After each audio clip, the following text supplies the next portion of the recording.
امام علی علیہ السلام اپنے مبارک قدم لیے رستے سے گزر رہے تھے، دیکھا ایک شخص زمین پہ بیٹھا ہوا ہے، چہرے پہ مٹی، بال بکھرے ہوئے ہیں، سر پہ عمامہ نہیں۔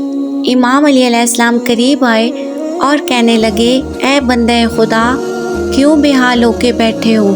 بس یہ کہنا تھا۔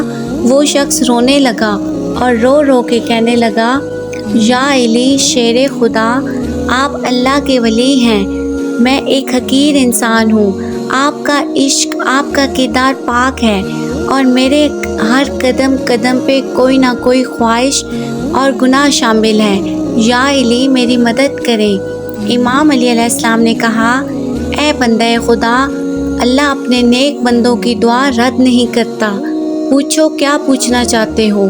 اس شخص نے کہا، یا علی میں کسی سے پیار کرتا تھا اور اس سے شادی کرنا چاہتا تھا، لیکن اس بدعت زمانے نے مجھ سے میرا پیار چھین لیا۔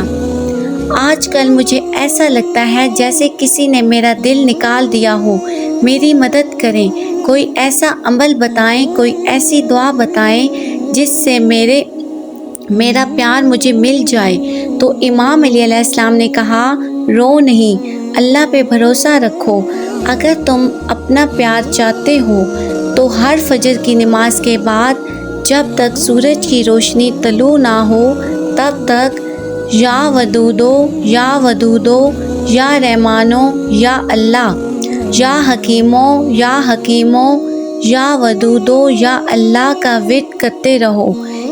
چند ہی ایام میں تم اپنی محبت پاؤ گے انشاءاللہ۔